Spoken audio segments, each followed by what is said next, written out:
Hello meet mister Mithun. நான் தான் Mithun stroll சேனலுக்கு உங்களை வரவேற்கிறேன். ஸோ இன்றைக்கி வந்து ஆங்கர்ஸ் ராக்ட், திவாகரனா ஷாக்ட் அப்படிங்கிற மாதிரி நிறைய மொமெண்ட்ஸ்லாம் சிக்கிச்சு. ரேண்டமாக நம்ம இன்ஸ்டாகிராம் ஸ்க்ரோல் பண்ணிக்கிட்டு இருக்கும்போது இந்த இன்ஸ்டாகிராமுக்கு காது இருக்குன்னு நினைக்கிறேன். நம்ம ஏதாச்சும் பற்றி பேசுகிறோம் அப்படின்னா அதை நல்லா கேட்டு வச்சுட்டு அது மாதிரியே சஜஸ்ட் பண்ணுதா. ஸோ நிறையா இது மாதிரி ஆங்கர்ஸ் ராக்ட் அப்படிங்கிற மாதிரி திவாகரனா ஷாக்ட் அப்படிங்கிற மொமெண்ட்ஸ்லாம் நிறைய எடுத்து வச்சிருக்கேன். அந்த வீடியோஸ்லாம் பார்த்து நம்ம நார்மலாக ரியாக்ட் பண்ண போகிறோம். வீடியோ பார்க்க போகலாமா? இது ஆக்சுவலாக ரோல்ஸ் வந்து ரிவர்ஸ் ஆகிருக்க வேண்டியது.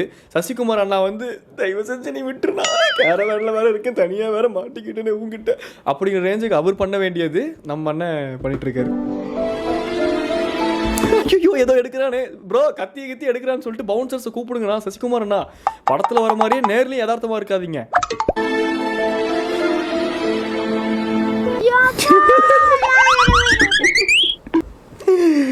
நான் அதை எக்ஸ்பெக்ட் பண்ணவே இல்லை சீரியஸாக.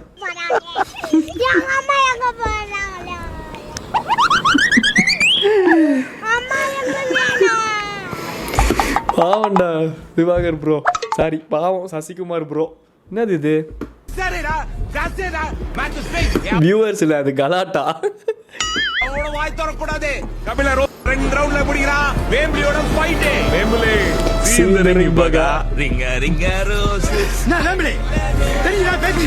நிரஞ்சன். ஸோ இவங்கெல்லாம் ஒரு டீம் சேர்ந்துக்கிட்டு அந்த பக்கம், ஸோ இந்த பக்கம் கபிலன் நம்மளோட ஆங்கர் வச்சு செஞ்சுட்டாரு. அதெல்லாம் வந்து ஒரு பக்கம் போய்கிட்டு இருக்கும்போது நான் ரேண்டமாக இந்த ஒரு ரீல்ஸ் பார்த்தேன். இதில் அண்ணன் பண்ண அந்த விஷயம் எனக்கே பயங்கர ஷாக்கிங்காக இருந்துச்சு. எப்படி ஒரு கேமரா முன்னாடி இந்த மனுஷனால, அது ஒரு லேடி ஆங்கர் உட்காந்துருக்காங்க, இப்படிலாம் எப்படி யோசிச்சு பண்ண முடியுது? கொஞ்சமாச்சும் ஒரு இங்கீதம் சங்கீதம் இதெல்லாம் வந்து தெரிஞ்சிருக்கலாம்ல. ஜிம் ஜர்னி அந்த மாதிரி ஏதாவது இருக்கா? ஃபிட்னஸ்க்காக என்ன பண்றீங்க? ஒரு பாடி ஒரு இன்ஸ்டாகிராம் ஜிம் இன்ஃப்ளூயன்சரை பார்த்து அப்படிங்கிற அந்த ஒரு ஆணவ சிரிப்பு இருக்குல்லண்ணா, அதில் பெட்ரோலை ஊற்றி கொளுத்த. ஆக்சுவலாக நம்ம பேசிக்காகவே ஃபிட்டாக தான் இருப்போம்ப்பா. வயிறு தொப்பா இருக்குது, ஒத்துக்கிறேன். அதையும் நீங்கள் ஒத்துக்கல அப்படின்னா உங்களை மனுஷனாவே யாருமே ஒத்துக்க மாட்டாங்க அப்படிங்கிறதுக்காக நீங்கள் ஒத்துக்கிறீங்க. ஏன்னா அது எவிடென்ட்டாக தெரியுது. அதுவும் தெரியாத மாதிரி மறைக்கிற மாதிரி லூஸ் டிஷர்ட்லாம் போட்டிங்கன்னா அதெல்லாம் உள்ள ஒன்றுமே இல்லை, 88 பேக் இருக்குது எனக்கு அப்படின்னு தூக்கி காமிக்கக்கூடிய ஆள் தான் நீங்கள். ஓகேங்களா? ஸ்கூல் லைஃப் காலேஜ் லைஃப்லேயே வந்து பார்த்தீங்கன்னா ரொம்ப ஃபிட்டாக தான் இருப்பேன். அதுக்கப்புறம் வந்து வேலை ஸ்கூல் லைஃப்பில் காலேஜ் லைஃப்பில் நீங்கள் ரொம்ப ஃபிட்டாக இருங்க, கஷ்டத்தோடு இருங்க, குஷ்டத்தோடு இருங்க, இதெல்லாம் யாருமே கேட்கல. இப்போ வந்து எப்படி உங்கள் ஹெல்த்தை மெயின்டைன் பண்ணுறீங்க? இந்த மாதிரி வேலைக்கு போகிறோமா, வந்தால் நட்ஸு கிட்ஸு தின்னுட்டு படுத்து தூங்குவோம், முடிஞ்சு போச்சா? கமலஹாசன் அளவுக்கு நீங்கள் ஃபீல் பண்ணி எம்பிபிஎஸ் டாக்டர் அப்படிங்கிற அளவுக்கு ஃபீல் பண்ணிருக்க கூடாது. கொஞ்சம் நம்ம அதிகமாக சாப்பிட்றதுனால வயிறுமே. நான் காட்டுறேன். என்ன காட்டுறீங்களா? இல்லை எனக்கு புரியல. இல்லை இந்த ஆங்கருக்கு இது தேவைதான். கூப்பிட்டு உட்கார வச்சு நீங்கள் எப்படி ஃபிட்டாக இருக்கீங்க அப்படின்னு கேட்டது மட்டும் இல்லாமல் பிடிச்சி நோண்டி அந்த மனுஷனை சட்டைகள்கிட்ட வச்சிட்டிங்களே. நல்ல வேலை கந்து வட்டி கடன் வாங்கி 4 பனியன் வாங்கினார். இல்லாட்டி உங்கள் நிலைமையை யோசிச்சு பாருங்க என்ன இருக்கும்ட்டு. லேடிஸ்லாம் இருக்காங்கன்னு அந்த ஆங்கரும் சொல்கிறாரு. ஐயோ ஆமாப்பா இருப்பா நான் போட்டுக்கிறேன்ப்பா அப்படின்னாச்சும் போட்டுருந்துருக்கலாம்.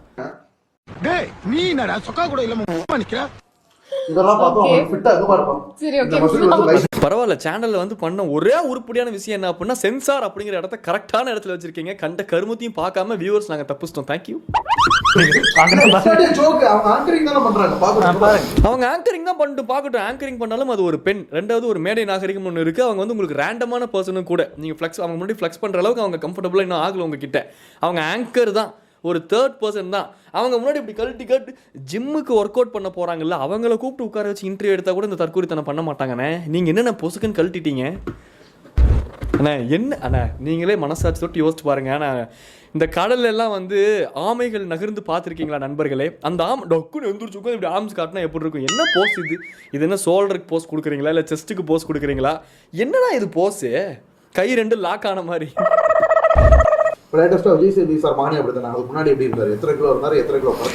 அண்ணன் கம்பேரிசனே வந்து எடுத்த உடனே ஆக்டர்ஸ் தான். விஜய் சேதுபதி அண்ணா எப்படி இருந்தார்? என்னை மாதிரி தான் நல்லா தொலதொலன்னு இருந்தார். இப்போ பார்த்தீங்களா ஃபிட்டாக இருக்காரு, என்னை மாதிரி ஃபிட் ஆகிட்டு. நடிப்பு பார்த்தீங்களா, நான் சிவாஜி மாதிரி நடிச்சுக்கிட்டு இருந்தேன், இப்போ போனால் போதுன்னு விற்கிற மாதிரி நடிச்சுக்கிட்டு இருக்கேன். கம்பேரிசன் அண்ணா வாயை திறந்தாலே வந்து பெரிய பெரிய ஆக்டர்ஸ் கூட தான். நான் அந்த லெவல் வந்து எனக்கு மசில்ஸ் எல்லாம், அதாவது சிலருக்கு வந்து பிளாபியா இருக்கும், பிளாபியா வாய்க்கு போடுங்கள் சென்டர் ஃப்ரெஷ் பூட்டு போடுங்கள் அப்படிங்கிற மாதிரி. தயவு செஞ்சு நெக்ஸ்ட் டைம்லாம் எங்கேயாச்சும் போகும்போது சென்டர் ஃப்ரெஷ் போட்டு வாய்க்கு பூட்டு போட்டு போயிருங்கண்ணே. அதுதான் உங்கள் வாழ்க்கைக்கே நல்லது. சொன்னதை கேளுங்க. என்னோட மசலை பாரு. மனசாட்சியே இல்லையா? எங்கண்ணா அங்கே இருக்கு? இன்னும் ப்ரெஸ் பண்ணுங்க. இந்த என் ஆம்ஸை ப்ரெஸ் பண்றீங்களா? எங்கப்பா இருக்கு? அதான் சொல்ற கீழே தொலைதொலை இருக்குல்ல, அதான் ஆம்ஸா அப்படிங்கிற மாதிரி. ஓகேங்களா? ஸோ பேசிக்காவே நான் வந்து ரொம்ப ஃபிட்டான ஆட்கள் தான். அது பேசிக்கா எப்படி வேலை பார்ப்பீங்களா இல்ல ஒர்க் அவுட் கடவுள் கொடுத்த பண்ணுவீங்களா? வரம். வேலை பார்ப்பீங்களா இல்லை ஒர்க் அவுட் பண்ணுவீங்களா? இல்லை எனக்கு புரியல, என்னடா இது நம்ம காதுக்கு மட்டும்தான் வேற மாதிரி யோசிக்க தோணுது, நம்ம மைண்டுக்கு மட்டும்தான். வேலை பார்ப்பீங்களா இல்லை ஒர்க் அவுட் பண்ணுவீங்களான்னா பாவம் அந்த பொண்ணு கன்ஃபியூஸ் ஆயிடுச்சு. திடீர்னு நம்மளுக்கு வந்து இன்ப அதிர்ச்சி கொடுத்தாங்க அப்படின்னா, நான் காலையில் சாப்பிட்டேன் ஆனால் சாப்பிட்டுட்டு தான் சமைச்சேன் அப்படிங்கிற மாதிரி. பாவம் அந்த புள்ள. கடவுள் கொடுத்த வரம். நீங்களே பாருங்கப்பா. என்னண்ணே கடவுள் கொடுத்த வரம்னு சொல்லிட்டு, என்னண்ணே அங்கேதான் இப்போ சென்சார் போட்டிருக்காங்க, பனியனுக்கு நீ இறக்கிட்டாரா கடவுள் கொடுத்த வரம் பாருங்க அப்படின்னு சொல்லிட்டு. நீ நைட்டி இப்படி கழட்டுவியா இல்லை இப்படி கழட்டுவியான்னு விவேக் ஒரு அறை வாங்க வரல. அந்த மாதிரி இந்த ஆங்கர்ஸ் 2 பேர்த்தையும் வச்சிருந்தோம் அப்படின்னா அந்த மனுஷன் ஏன் இதெல்லாம் பண்ண போறாரு? அதெல்லாம் பார்க்கலாம். இல்லம்மா ஜெனரலா சொல்றேன். சிலருக்கு வந்து பாத்தீங்கன்னா பாடி இப்ப வசல்ராஜ் எம்பிபிஎஸ்ல கமெண்ட் ஸ்டார் பண்ணிருப்பாரு. ஒரு 100 டைம் கேமரால காமிச்சிருந்தோம், இங்க பாடுறா என் ஆம்ஸை பாடுறா அப்படின்னு சொல்லிட்டு ஃபிளக்ஸ் பண்ணிடுறோம். உண்மையான ஆம்ஸ் இருக்க கூட இவ்வளவு ஃபிளக்ஸ் பண்ண மாட்டானே சத்தியமா. என்னோட வெயின் பாரு. கமலஹாசன் சொன்னா அண்ணன் வாயை திறந்தா கம்பேரிசனே ஒன்லி பெரிய பெரிய ஆக்டர்ஸ் கூட தான். அந்த அளவுக்கு ஒரு பேரலல் யூனிவர்ஸ்ல, ஒரு ஆல்டர்னேட் ரியாலிட்டியில, கான்ஸ்பரி தியரியில உண்மையாலுமே வாழக்கூடிய ஒரு நபர்னா அண்ணன் தான். என்ன பேசலாம் நம்ம வந்து பாத்தீங்கன்னா இப்போ விண்வெளிக்கு இந்தியர் ஒருத்தர் போயிருக்காரு. அதுக்கப்புறம் வந்துட்டு இந்த கம்போடியாக்கும் தாய்லாந்து வாரு இதெல்லாம் பத்தி பேச முடியாது உங்ககிட்ட.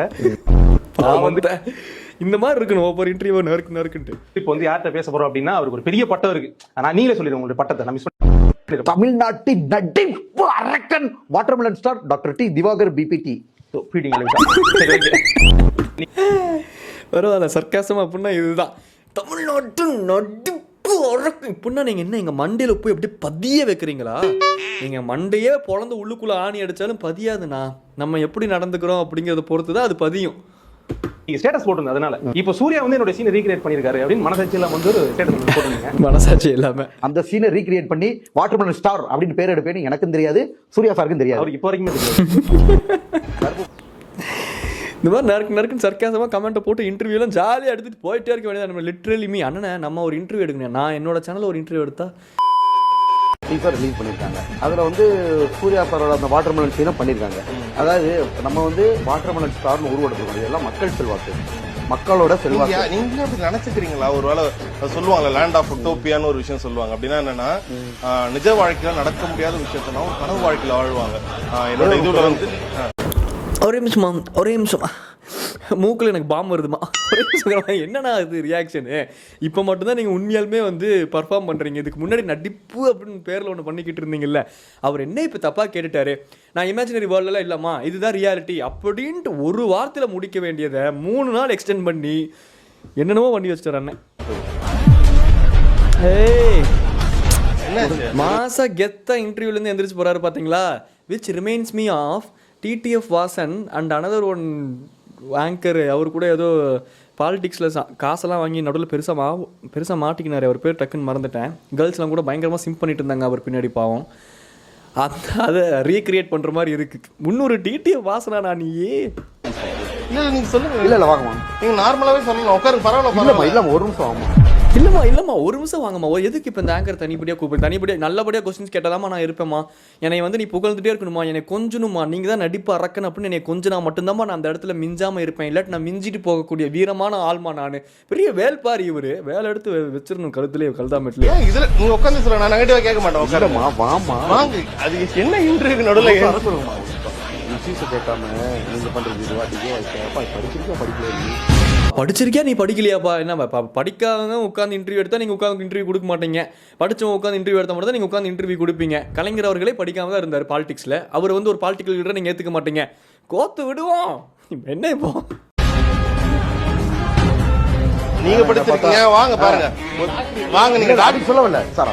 சரி நான் கேட்கல, வாங்க.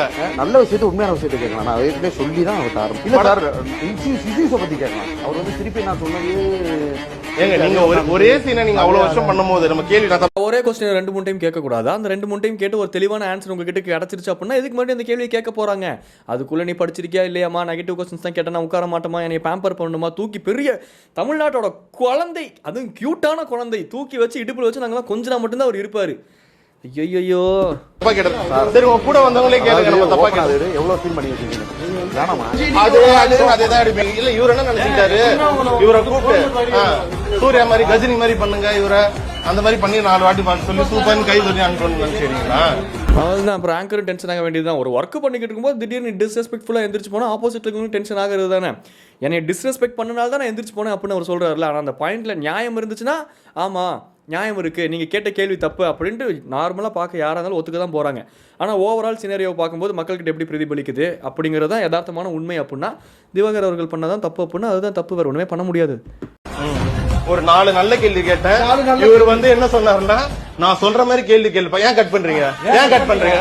அவ்வளோதான். அதுக்கு பதிலாக கட் பண்ணலாம் அப்படின்னா உண்மையெல்லாம் வெளியே வந்து விடுவோம்ல, அதனால அவர் கட் பண்ணிட்டாரு. ஆனால் நீங்கள் ஒரு கலாட்டா மீடியா சேனல் பின்னாடி இவ்வளோ பெரிய கேமராஸ்லாம் வச்சிருப்பீங்க, இதெல்லாத்தையும் ரெக்கார்ட் பண்ணுவீங்க அப்படிங்கிறது அண்ணனுக்கு தெரியல, அதனால அவர் கட் பண்ணிட்டார்.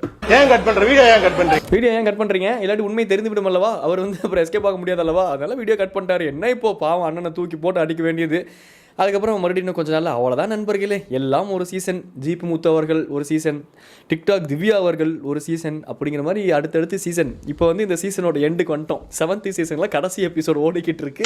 முடிஞ்ச உடனே முடிச்சு விட்ருவாங்க. டாடா பாய் சொல்லிட்டு கிளம்புறது நாங்கள் மீட் மிஸ் மித்தும். சும்மா நார்மலாக இந்த ஆங்கர்ஸ் இப்போ ரீசன்ட் சமயத்தில் நடந்த இந்த ஆங்கர்ஸ் ராக்கெடு திவாகரனா ஷாக் எடுக்கிற மாதிரி ஒரு 2-3 ரீல்ஸ் எடுத்து பார்த்து நார்மலாக ரியாக்ட் பண்ணோம், அவள் தான். வேறு ஏதாச்சும் வீடியோவில் வந்து உங்களை சந்திக்கிறேன். டாடா பாய் டாட்டா. அடுத்து இந்த ஒரு வீடியோ ஒன்று மேக் பண்ணணும். இந்த எலைட்டாக பாடிக்கிட்டு இருந்தாங்க காஸ்மோ அந்த போன்விட்டா ஷாப்புக்கு முன்னாடி நின்றுக்கிட்டு, நேற்று என்பதும் கையில் இல்லை நாளை என்பதும் பழமாக மாற்றுமே. அந்த எலைட் வீடியோ பார்க்கும்போது யாரா நீங்கன்னு இருந்துச்சு. அதை பார்த்து தனியாக ரியாக்ட் பண்ணுவோம் நண்பர்களே நாளைக்கு. டாடா பாய் டாட்டா பாய்.